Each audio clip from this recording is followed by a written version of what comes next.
Hi everyone, I'm Alex. And I'm Ben. And we are Married with Dragons. You know, the most devastating part about this is what I've just realised I haven't got my drink. You haven't got your drink. You haven't That's got your alright. spicy water. I haven't got my spicy water. I'm sure I'll be able to make it through tonight's episode though. I'm sure you'll survive. Fingers crossed. Yeah. But yeah, thanks for joining us everyone for tonight's episode of Married with Dragons. Tonight we are going to be talking about all things magical. I don't know why I said it like that. It's not spooky. It's just magic. It can be spooky. It depends on the spell. Yeah, true. There's some spooky spells out there. Very true. Yes. But yeah, no, we've going to be touching base on a big one, how to pick spells as a player. It'll be a very, very daunting process, I think, for a lot of people. Especially because there is so many spells. Especially for newer players as well. I know, because I'm a new spellcaster, whenever it gets to spell picking time, it's just like, where do I start? What do I do? Yeah. And I've got my super terrible dad joke locked and loaded for the end of the episode, which is magic themed as well. But to get us started, how we do a bit of a D&D story, again, keeping with the theme of magic, based around a campaign that I was running a few campaigns ago now. It was a really cool session. It was you guys have basically managed to find and get up to the point where there was sort of there was this boss basically.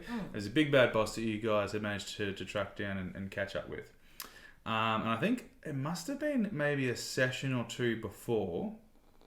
It must have been a session or two before. I can't remember exactly when. Yeah. But you guys had leveled up. And so one of the players in the party was playing as a wizard. I was about to say, I thought he was our one and only spellcaster. No, we had other spellcasters. Yeah, we did have other spellcasters. But he had this big bad spell ready to go. He was ready and rare and he was super keen. I think he only had, when you got up to the boss, maybe one spell slot left for him to be able to cast it. He was super keen for it. And you guys were going up against the big bad. You were playing the barbarian at the time. You were smashing. Barbarian smash. Barbarian smash. Up close, and the wizard decides to cast his big bad spell. Now, I don't normally classify myself as an evil DM, but like in this, looking back at the story, I feel like I may have been a little bit evil, but like in my head, I'm like, this is what the boss would do. So it gets to the wizard's turn, and he's like, right, I'm going to cast this new spell. I've never used it before. He casts it, and you know, the boss is an intelligent dude. It was a great spell. Yeah. It's a great spell, Wall of Fire. And the wizard cast the spell, and I was doing this over line. I look directly into the camera, and I'm like, he casts counter spell, and I can hear the pain in the poor guy's voice. Counter spell can be just like the most. If you have it, the best thing ever. If it's against you, it's the most irritating thing in the world. It's like two-sided coin right there. And he was certainly like a bit devo. I mean, he still got to cast the spell plenty of times later on down the track, but he'd built up this moment. He was like, yeah, I'm going to go for it, and I cast counter spell. He did get his vengeance, though. Later on in the combat, he did manage to cast a lightning bolt to finish off the boss, actually. Yeah. Cast a lightning bolt directly between the guy's eyes, basically exploding his head. Lightning bolt's pretty cool. He had the wizard had the last laugh in the end, but it was pretty funny casting the counter spell. Yeah. Like I said, well, I mean, I don't know. Like I said, it was something that the boss would have done. Do you think it's a DM that's being a bit evil, or do you think that's... No, I don't think it's being evil. I think it's adding challenge. Yeah, 100%. Yeah. I mean, the way I think about it is anything you guys can do, the bad guys should be able to do as well. You guys can cast counterspell, the bad guys can cast, especially a boss who's an intelligent dude. So that's how I play it off anyway. So sorry, wizard, but it made for a good moment later on in the battle. Yeah, that's right. For sure. But yeah, let's dive into helping people pick spells. Yes. Now, you mentioned before that you're actually playing a spellcaster for the first time as a player in D&D. How have you gone, or how have you found the process of picking spells? It hasn't been too bad. Because my character, it's not like a sorcerer or a wizard where there'd be more spells to choose from, or more that like you can have more spells. So I have like a bit of a limit in the lists. So you're playing as a bard? As a bard, yes. So as a bard, the amount of spells there is for bards isn't as extensive compared to a wizard. And you still get a pretty significant amount of spells. You get a significant amount, but like there's some that I kind of, when I'm looking through it, firstly I try, like, I have to read them all, to be honest. Like all the ones, like if I'm choosing my first new second level spell for the first time, I've got to read them all to understand them. But like half time, I like will want to pick out the ones that sound good and start there. Some I skip if I've played campaigns and the spell's quite familiar. Like for example, this could be a cantrip actually, a mage hand. Mage, yeah, it's not a cantrip. I know what you're talking about. Oh, is it a cantrip? It's either a first level or a cantrip. It's either first level or cantrip. So for so example, many spells to remember. Like I've played with wizards that have had mage hand, and I know what that does. So I'm kind of like, not for me. It's been kind of easy to eliminate. But yeah, no. Sometimes at the start it was overwhelming because I didn't know how I wanted to build my spell casting bard, if that makes sense. Yeah. That's right. That's what we're here to talk about tonight, is to try and help make the process a little bit easier for yourself as well as other spellcasters in the future. And I guess the first point I want to make, and I feel like you'll agree with me, but it is almost a little bit of a cop-out at the same time in saying this, but it is very, very true, is that picking spells will become much easier the more you play D&D. Yeah. Because the more you play D&D, the more you will learn and understand the different spells in the game. Yeah, that's exactly right. When you're a new player and you don't know the game and you don't know all the spells, it's going to be obviously much more overwhelming. Yeah. Whereas I feel like even before you played a spellcaster, because you played a bit of D&D beforehand, I feel like you got like a decent understanding of how a lot of spells work. Like I can remember when we had to pick, like at the very start where I had to pick cantrips, there was a couple I recognised because I played with another bard, and they had those as the cantrips, and I can remember them being good, and I was like, oh, well, I'm going to choose them too. So, yeah. Yeah. The more you play, the more you get familiar with some of the spells. Not all, but with some. I don't know. That's really anything with D&D. The more you play, the more you're going to be familiar with it. But there's a few different tips, and there's no right or wrong way, I guess, with picking spells, but there's a few different, I guess, tips to try and make it a bit easier. One thing I recommend, sort of, again, a relatively basic way of doing it, but again, trying to not overwhelm yourself, is, and this is something I've recommended to you as well, not necessarily reading every spell in the book. Only read through, even if you just read through the spells that your character is able to learn. So just the spells in your class that it might be cantrips and level 1 spells. Yeah. Simply only reading through those. That cuts out a lot of reading. It cuts out a lot of spells that you try and look at for potentially no reason, and makes it a lot more condensed for you. Yeah, and I feel that there's no really, like, unless you have a perk or a trait that allows you to have spells from other classes. But if you're playing, like, say, as a bard, there's really no need to be going looking at other classes' spells because you're not going to be able to choose them unless otherwise. I know some people out there think I want to read through every spell so I get a great understanding of how spells work. You don't need to do that. No. Make it easier for yourself. Look at specifically what you're able to use. Yeah, exactly. And I guess part of that as well, which is something you've obviously been adapting to, being a first-time spellcaster, is trying to look at... so obviously each class will have a different amount of spell slots that they can use for each level. And one mistake people can make, particularly when they maybe haven't played a spellcaster before, is they will pick spells of the highest possible level. They'll be like, right, I've unlocked level 2 spells, I'm only going to pick level 2 spells from now on. I feel like that can be a bit of a mistake. Again, each to their own, but I feel like that can be a bit of a mistake because you don't have that many spell slots for spells of that higher level. So it's. I think it's also important to make sure that you're picking spells across the range of levels that you've got available to you, so that you can use them more often. Yeah, no, that's exactly right. And as mentioned in the chat, if you're a wizard, you basically have to read every spell anyway. I mentioned before that, like, apart from what was I talking about? I think when a bard didn't have as many spells compared to a wizard who has so many. So if you're a wizard, You've got a lot of reading ahead of you. You do, but in saying that, you can still try and condense it as much as you it. can. Try and focus on the spells of like levels that you've got available to you. I mean, one thing that like with wizards, the big thing is they can learn spells from other spell books that they might come across in the game. You know, they might find spell books or get other wizard spell books and learn spells from that. You don't have to worry about knowing all of them because when you find that item in game, the dungeon master can obviously tell you what's involved in that as well. And I find also another good system with reading spells is because with the handbook, it's great.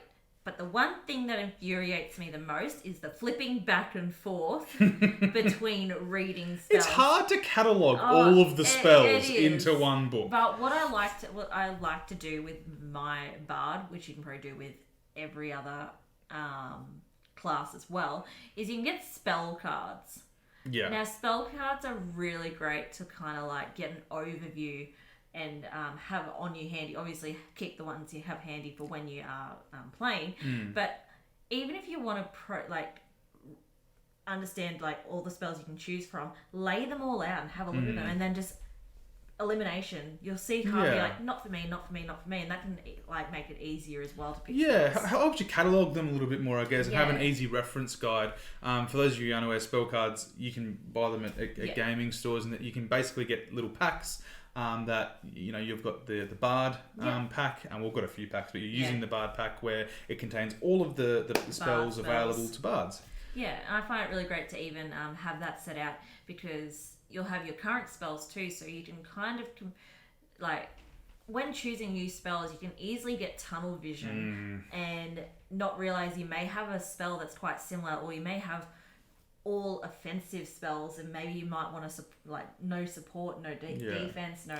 Well, speaking of that sort of leads into another point as well. When picking spells, you mentioned like a bit of tunnel vision at times as well. Try and it helps with your immersion into the game. Try and pick spells that make sense to your character. If your character is a very combat focused, wanting to rain fire than an enemy sort of wizard type character, maybe you will pick a whole heap of combat spells. Whereas if that's not the vibe of your character, if your character is a very intelligent person that maybe doesn't try to go headfirst into combat, maybe you're going to have more out of combat utility type spells.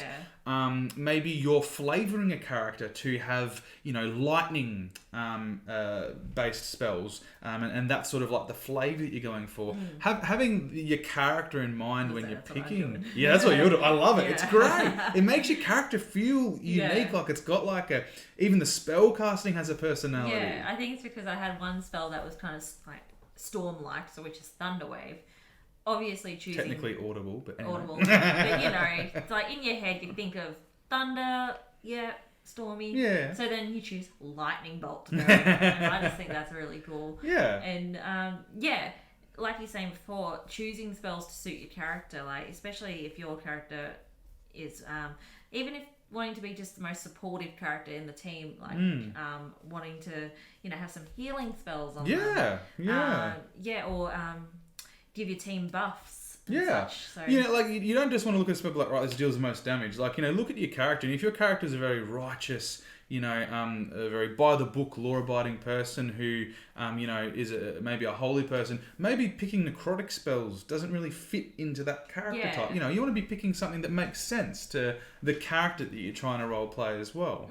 And if you're not sure what you really want to be doing as a spellcaster, you can always have quite a good balance and be like an all-rounder where you may have a support spell, an offense spell, defense, a buff one as well, just having like a mix to kind of figure out what you really want to strive for. Yeah, or the other really good way of doing it to try and make sure that you've got a bit of a balance is looking at your party as well. If you've got like a very like a healer based cleric or a bard with a lot of healing spells in the party, maybe you don't want to pick too many healing spells, or if you've got a few spellcasters that deal a heap of damage but you've got no one doing the support stuff, maybe you do want to pick some more of that sort of... So you can work and use your spell choices to specifically work with the party that you're playing with, because every party is very different. And you might play like 3 different wizards, which have totally different... Or 3 different sorcerers, totally different spell vocabularies, because they're playing with a different group, an adventuring party each time.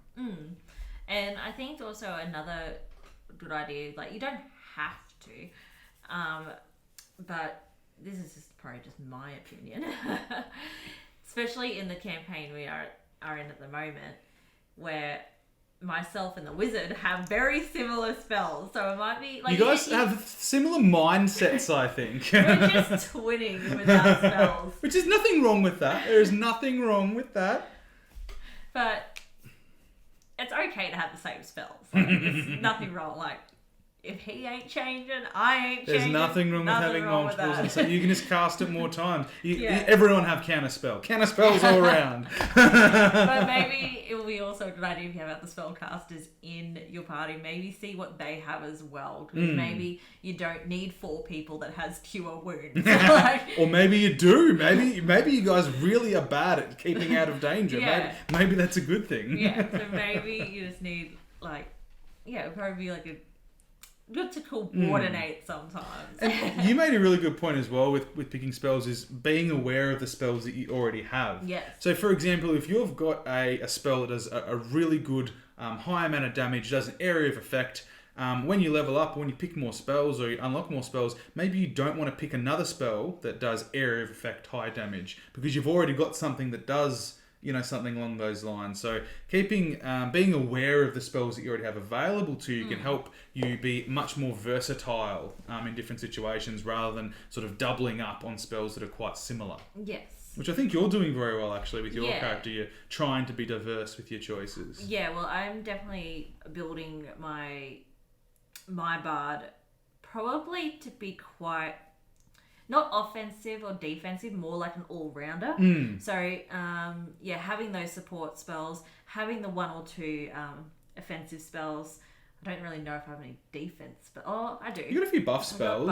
I mean, you got buffs, you got healings, you've got sort of utility spells you can use outside of combat, or even spells to help you escape different situations. So, and that's the thing. And then I've got my alignment is chaotic good, so I'm obviously not choosing real the spooky spells where it's talk to the dead and all this stuff, because I feel as though if my character saw a dead body, it won't want to talk to it. So it's just kind of like trying to fit choosing spells to match also my character's personality. And I think that's why that helps. That's been helping form your character's personality so strongly. Like, your character does have this identity. Because you are, going along that thought process when you're picking spells, you're being smart about it. You're not just, looking at the numbers, looking at the stats, and be like, this would be most efficient. You know what I mean? You're being creative. You're role playing with even the spell choices that you're making. Well, it's kind of like with I don't even think this is even a bard spell, but you somehow have it. I'm trying to remember the last 2 spells I chose. I chose Lightning Bolt, which is a wizard. Yeah, because you have a feature that allows you to pick 2 spells from other classes. Yeah, and then chose Magic Weapon. Not magic Spiritual Weapon. Spiritual Weapon. Which is not a bard spell, but something that you've picked. Yeah, so I just chose that because I was not dealing enough damage like I wanted to. But the perks of sorry. Thank you for the raid. I lost my train of thought. Stop being distracted. Versatility. You're picking something that you didn't already have. I've lost You need your caffeine. I've had too much caffeine today. Oh dear. But yeah, that's definitely one thing that I think people, especially newer players, the trap they can fall into is picking spells. This deals damage. I want to do this, and they sort of simply stack their spells with that sort of thought in mind. Yes. Whereas personally, I think some of the most fun ways and the best moments you have in D&D are when you use spells outside of combat. I think they're some of the most fun moments when you... I think that's when I use most of my spells. Yeah. Is outside of combat, because I've got some pretty cool ones. And I say this as a player, not as a DM, because I mean, the DMs still love it, but like, that is generally when players use crazy spells outside of combat in crazy situations. That's generally when the Dungeon Master's like, oh my goodness, what's happening now? Like, you get thrown off track a little bit. Yeah, I've used invisibility a lot Yes. Yeah. Yes, you have. Yeah. Great utility spell. Also, for anyone that is new here, we are Married with Dragons on Game on Oz. Yes. Yes, I can remember there was, one of my favourite out of combat spells is Shape Stone. I can remember in a previous campaign we were running or Stone Shape, Stone or Stone Shape. Can't remember which way it is, but was that in the campaign? Yeah, the Wizard last campaign that we were playing in picked that one. There was one where you guys had set off a trap. And the walls were closing, the doors were closing in. There was a few monsters trapped inside this room with you, and he used Stone Shape. I'm sure it's Stone Shape to meld from the wall a hole to get out of the room you were in. I do not remember that at all. You were probably zoning out building dice towers or something during the time. I promise you were in the session. Are you sure I didn't miss that week? No, you were definitely. You didn't miss any weeks. You were definitely there. Well, I may have been building a dice tower. I think you need to tune into our previous episode, How to Make Combat Better, to understand how to not tune out. Yeah, don't make dice towers. I make a lot. But no, that was a great out-of-combat spell that really kept me on my toes as a dungeon master as well. And, created for apparently not very memorable, but for me, a memorable moment. Yes. But,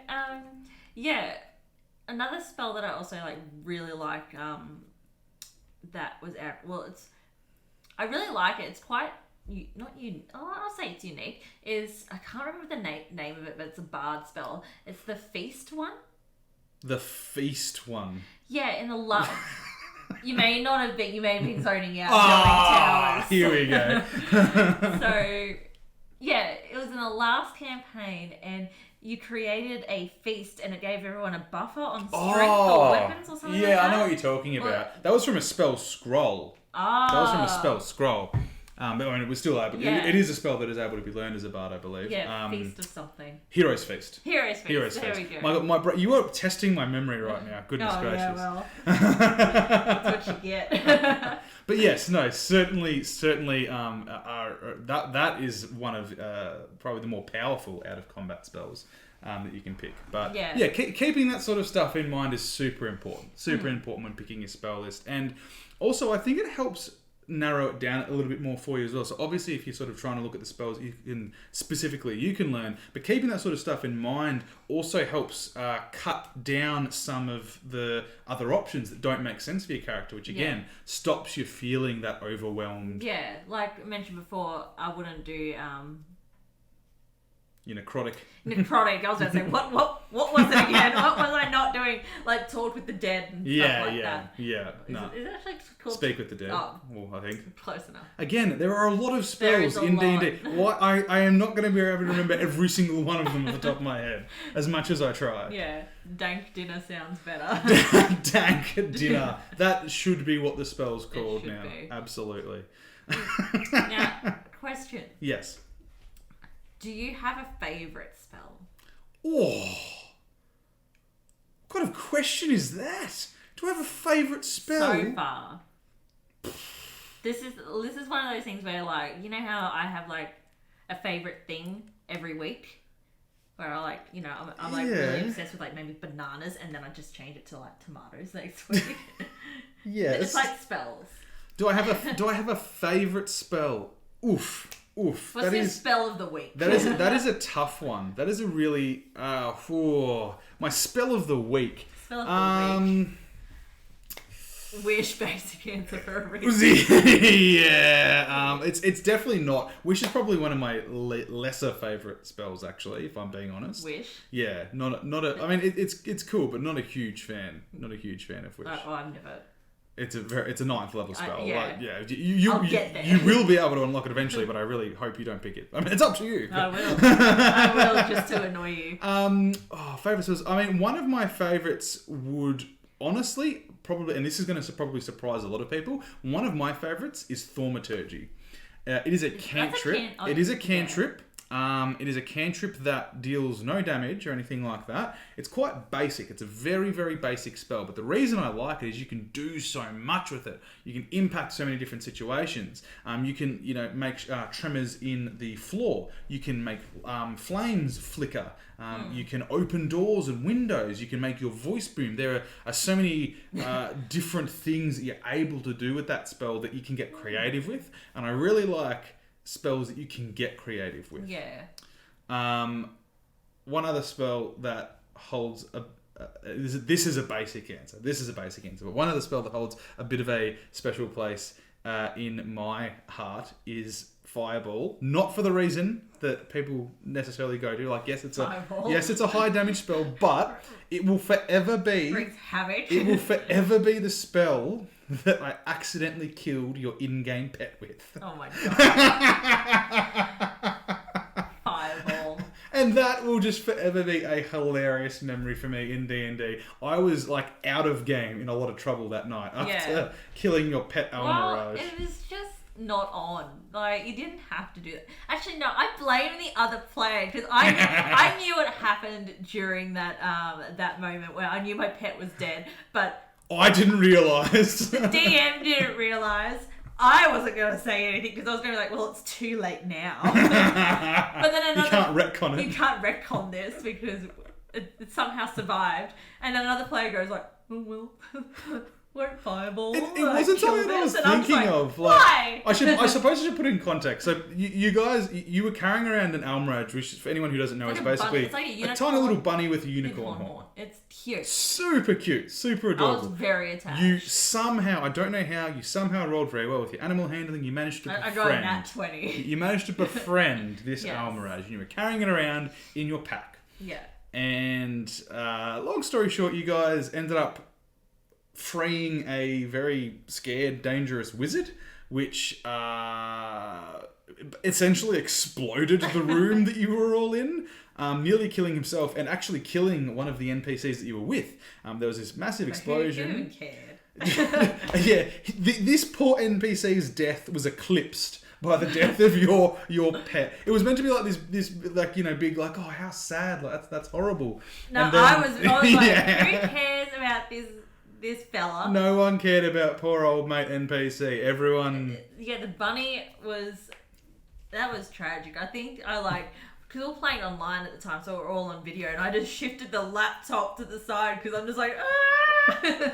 I must admit though, I did have a bit of fun with it because once, again, I forgot that the Almirage was in the pack, so it hadn't even crossed my mind. It has 3 health. It was never going to survive the spell. I know that, but I wasn't going to say anything. I knew it wouldn't have survived, and because your mate.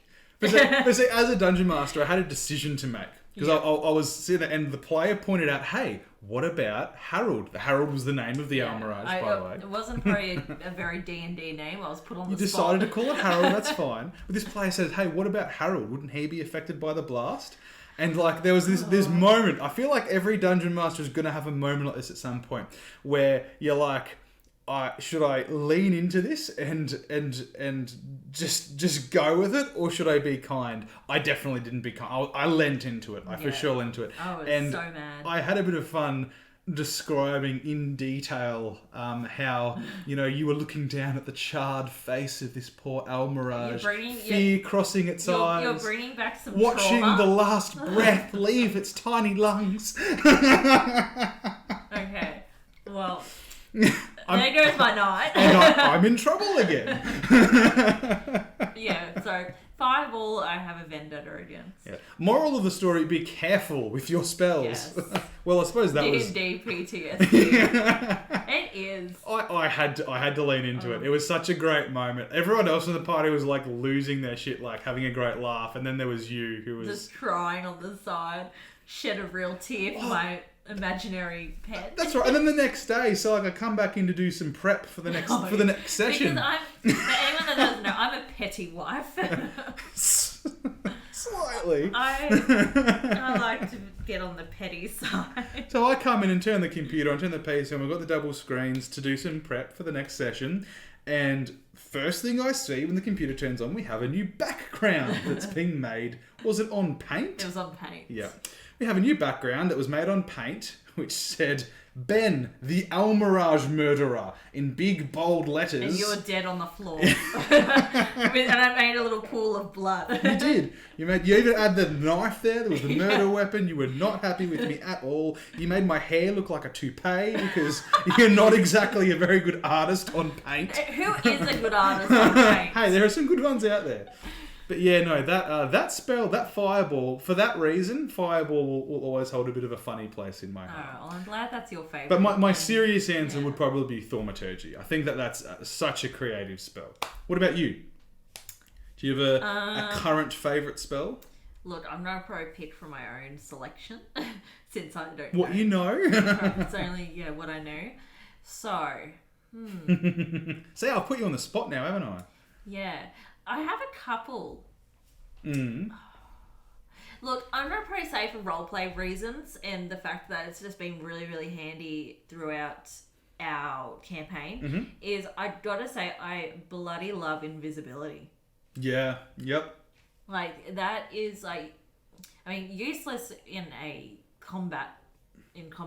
Which is why if you want to use it in combat, you need greater invisibility. Yes.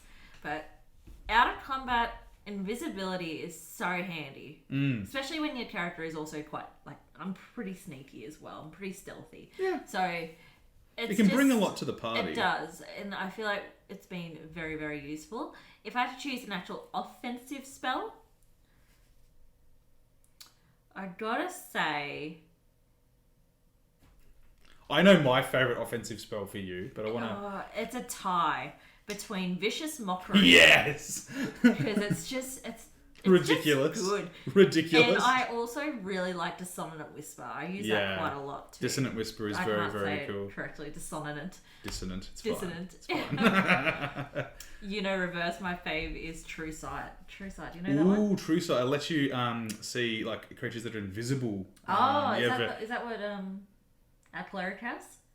Or is there a spell called See Invisibility? There is a spell called See Invisibility. True Sight lets you see more than just invisibility. Okay. One of the NPCs for the previous campaign had True Sight as an ability, not as a spell, but very, very cool spell. Again, very utility based. Yeah.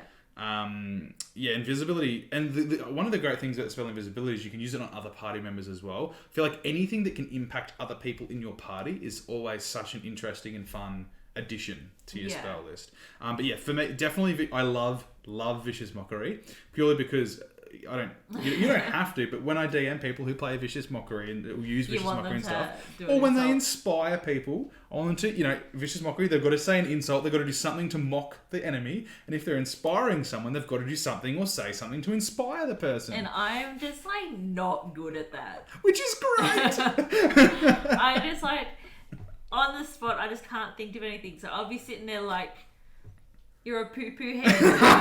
And that is my Vicious Mockery and my... But they like to tip it off though, you'll say something that ridiculous and it'll kill the enemy. Yeah. And me as a DM, how do I describe that? Alright, you know. You called him a poo-poo head and he died. He cries to death. And I think my bardic inspiration is just subpar. I feel like your bardic inspiration is generic 90s, you go girl. Yeah, sort of. It is. Favorite spell is Disguise Self. I have that one. Ooh, that is a good spell. Is good. That is an awesome spell. Ooh, actually, and it's sort of Self? along the same lines of Disguise Self, with the Mask of Many Faces or Mask of Many Self. I think the Warlock can also get Mask of Many Faces. Yeah. Changing your appearance. Also, Minor and Major Illusion. Really fun spells. Yeah. You get super creative with those ones. Or along the line of the illusion spell. Oh my goodness, what's it called? It's a warlock spell that makes you see things that makes the individual, the target, think that they're real to the point where it can actually inflict damage on them. And I cannot for the life of me remember what it's called off the top of my head. But anything where you almost get to create the reality yourself. Again, you get so creative with that. It's on the tip of my tongue. You remember what I'm talking about, I know though, what you're talking because about, we had a warlock that used it a few times. Yeah. In our previous campaign, but anything like that where you can get super creative, super inventive with the world around him with the spell, really cool. Really cool. It's really Personally, I love that sort of stuff. Yeah. Yeah. That's going to bug me. That's going to bug you now that Yeah. I've mentioned that Warlock spell. Yeah. But yeah. Vicious Mockery, stop trying to make ice stalks happen. I love. There was one like really terrible one that because every now and then you'll use a list that you get online. Yeah, I went on Reddit and they had someone posted 100 Vicious Mockery insults, and I used the percentile dice and I rolled them to just pick say 83. I'll then choose bad. 83. So they're not great, and I don't say them really well because I read it out and I'm like, and I say, but this one, bye-bye. This one wasn't even D&D related. It was something along the lines of like, I've faced geckos more intimidating than you, or something like that. Look, it's what it landed on. Everyone in the party was just like looking at you like, crickets. What? So yeah, I need to start getting a little bit more bitchy. That's fine. You'll get confidence. I love the crazy, stupid ones that you've been coming up with. It's great. It's good to see as a bard. Yeah. Your bard personality develop. I'm a very odd bard. You are a very odd bard. Let's roll with it. But yeah, that's in a nutshell basically some tips on picking spells for new or old players and of different classes. I'm really excited to get to my joke in a minute. Yeah. As well, I've got a great joke, and I'm hoping you get it. I'm hoping you get it. Are you ready for it? Yeah, just hit you ready? It. All right. My brain is not working today, but we'll see how we go. All right. Are you ready? Yeah. I feel like you'll be fine. This is good. It's great. I've hyped it up. Why are spellcasters so unbalanced? Why are spellcasters so unbalanced? Because they cantrip. Oh my god, of course I was going to get that. Come on, that's great! The lack of faith you had in That's me. excellent, because they cantrip. I feel like that's one of my best jokes. That one was a good That's got to be one of my best jokes so far. I didn't laugh, but it was good. I laughed. Yeah, you laughed for me. It was clever. I enjoy myself. I appreciate the joke. Oh my god. Oh dear. 11 out of 10. Thank you. So I know everyone's favourite part of the show, the terrible joke. Oh. It's great. And we got this one It's here. terrible. So last week I rolled a 1 on stealth check and face plant in front of the enemies, but I shapeshifted into the dead big bad evil. I don't know why I'm thinking of Resident Evil straight away. And her minions trying to help me, and I told them, no, go back, I'm fine. Go get me some tea. It's a creative spellcasting. It's brilliant. It totally warps situations. Yeah. Oh my god. Oh dear. Well, thank you everyone Yeah. for coming and hanging out with us, chatting about all things spell related. We are here every week. On Thursdays. Hosted by Game on Oz. Yes. And so 8 o'clock every Thursday, Australian Eastern Standard Time. We'll be here talking about D&D in some way, shape or form. Yeah, anything and everything. Anything and everything. We've touched on a few classes, we've done a few lists, top 10 tips for a few things, trying to make sure we keep it both player and Dungeon Master related. For anyone that is new to the channel, I'm a player and Ben's a DM, but also a player, but mainly DM. Yeah. I'll probably never DM in my life because that is stressful as hell. And I'm keen for you to give it a go sometime. It would be the most awkward campaign to ever exist. And I'll love every minute of it. I'd be like, all right, we're going to start heading north. What's north? I don't know. I feel like you would be the kind of dungeon master where we'd be like, right, we're going to try and break into this house. You'd be like, why? Oh, why do you want to do that? Because we want to? Like, sorry? I'll plan all this stuff and you're going to be like, okay, we're going to head the opposite direction. And I'm like, can you not? Secret tip, just move the stuff you've planned over into the other direction. They'll never know. Oh, God. Yeah, I could not DM. You could. I will encourage you at some point. I'll do a one-shot Mark one day. my words, you will give dungeon mastering a go at some point. As long as it's just with you and no one else. Maybe at some I point do not embarrass myself. we'll have to do another online Dungeon Master episode like we did one time, and you can Dungeon Master that one. Oh my God. With the randomly generated world. Yeah, that sounds good. Oh dear. All right, guys. Thank you so much for hanging out, and we shall see you next Thursday at 8 p.m. Australian Eastern Standard Time. Thanks so much, Get guys. Right down to specifics. Right down to specifics. Game on Oz, married with dragons. Yeah.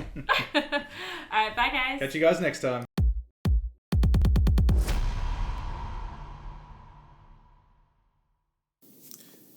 Hey guys, thanks so much for watching. Thanks for all your support. You can do a little bit more though. You can. Hit us up on our YouTube. Drop us a subscribe. Is that how the cool kids say it? Exactly right, mate. Smash that Boom. subs button. Smash that subs button. And yeah, you get to enjoy more Goa content. Do it.